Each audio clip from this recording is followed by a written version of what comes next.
Hello, everyone, and welcome back to From the Depths with me, Cargo. After a resounding response from Reddit, it seems like people do actually want to see some From the Depths YouTube videos. So, with that being said, I'm gonna start preparing for a bit of an adventure mode. Now, I was thinking about this, and I was thinking, what do I want to do? I don't want to use any of my old designs, so I don't really want to jump right into a campaign because most of those are outdated. So, adventure's probably the right way to go, but I haven't played this game a little while. I'm definitely rusty, so I should build a couple of things to help me out. And I decided one of the things I was going to throw together really quick was a bit of a stealthy resource buoy. Now, what do I mean by stealthy? Well, I mean it's going to be really hard to detect because it's going to be really small. It's going to be mostly underwater, and the outside's going to be rubber.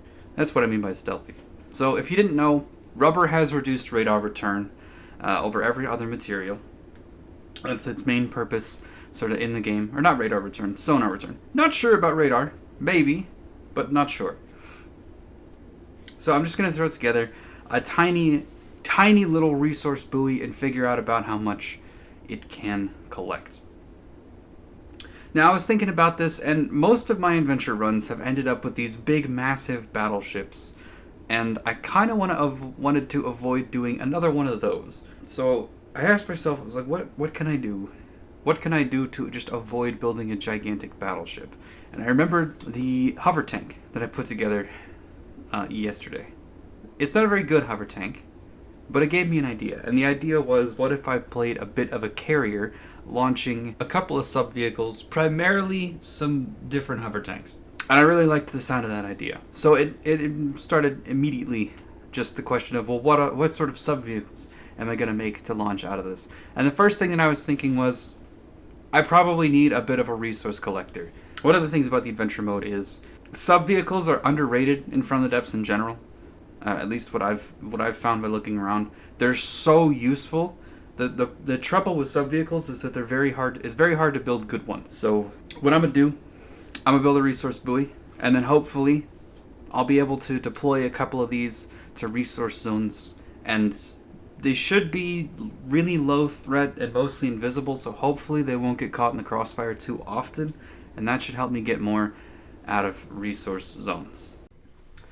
Now, I do apologize a little bit for the camera. I'm not sure how to get a good camera angle for when I'm building, and something like this, I was very concerned with how the weight was balanced, so I wanted to see what every little change actually did. In the future, anything that's not quite so delicate, that doesn't need to sit perfectly up and down at the waterline, they'll be a better camera angle for the build. But yeah, this one, you might get a little seasick watching.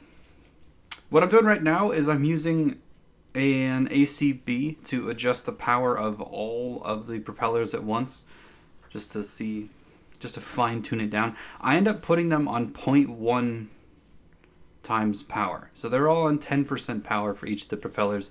I end up going down to 2 propellers just in the back to give it all the turning that it needs. It doesn't need to move far, so I'm thinking I'll probably get into a resource zone and then either build one of these or deploy one of them. I'm not sure which yet. And then I might be able to just take off and leave it there, and hopefully it'll be really hard to see.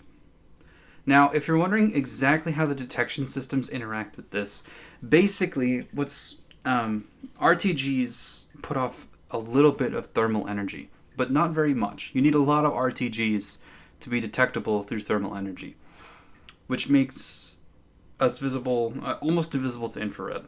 Other than that, you have sonar and cameras and radar. Now, radar is really easy to detect almost everything, unless it has an extremely small cross-section, and it's not easy to detect it accurately. The radar is a very inaccurate detection system.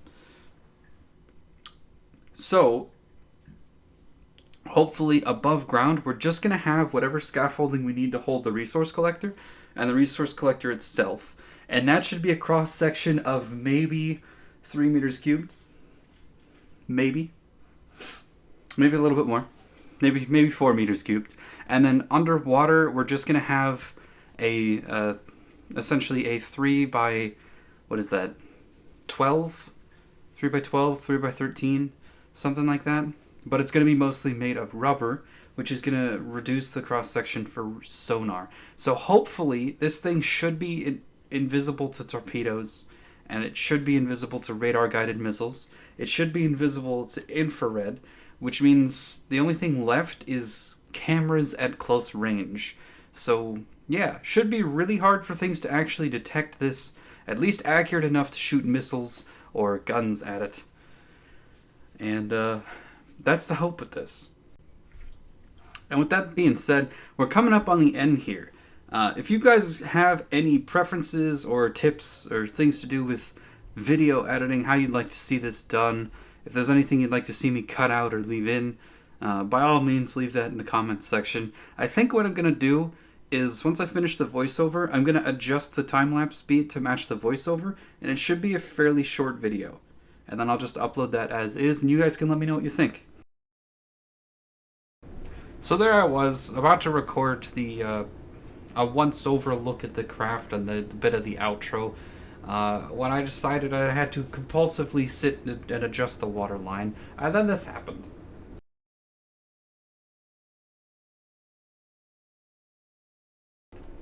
Don't tell me light is...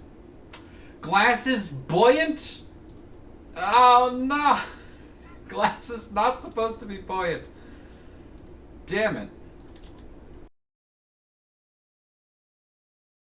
So yeah, pretty sure at some point they must have gone back and changed that. I guess glass definitely used to be very heavy and not at all buoyant, but I guess since you just wanted to use it on like superstructures and bridges and whatnot, I guess they decided to change it. But yeah, if you didn't know, glass is apparently pretty light and very buoyant for... I don't know why. Alright. We're gonna call that done. So yeah, here's the finished build. It's got two little propellers. Two little baby propellers. They're above the center of mass, but who cares? They're so weak they can't tip it. It can barely move on its own, but actually, that's a good question. How fast can it move? Let's see force. Go!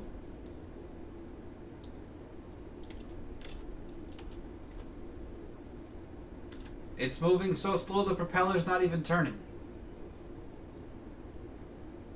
Wait. Okay, the propellers are technically turning. That's how slow they're turning. And that's how fast it moves. A hasty 3 meters a second. It's adorable. I love it. I'm sure if something fires a whole bunch of torpedoes directly at this thing, they could probably kill it. But all things considered, it's extremely cheap. It can hold 2,000 resources, and that's another good point. I should set it up to be in... Now what it'll do is it'll automatically send its resources to anything else if said other thing is within range. Set it back to auto, and go ahead and save this. This is the stealth buoy. So yeah, this is a finished look at the end design. As far as the internals go, we got some resources, we got some ballast weight, we got a mainframe, we got some material storage, a single RTG, and some more material storage. The literal bare minimum for this to function. This is not an advanced design. It won't be winning any beauty contests, but hopefully it will be winning the contest of not getting spotted and exploded. And that's all I need it for. And with all that being said, I've been Zacargo. This has been fun. I'm going to do a couple more of these tiny little videos, prepping some little small sub-vehicles for at an upcoming adventure run, and then we'll jump into the adventure run, probably in something like a Let's Play style, and we'll just see how that goes. That's right, baby, we're winging it.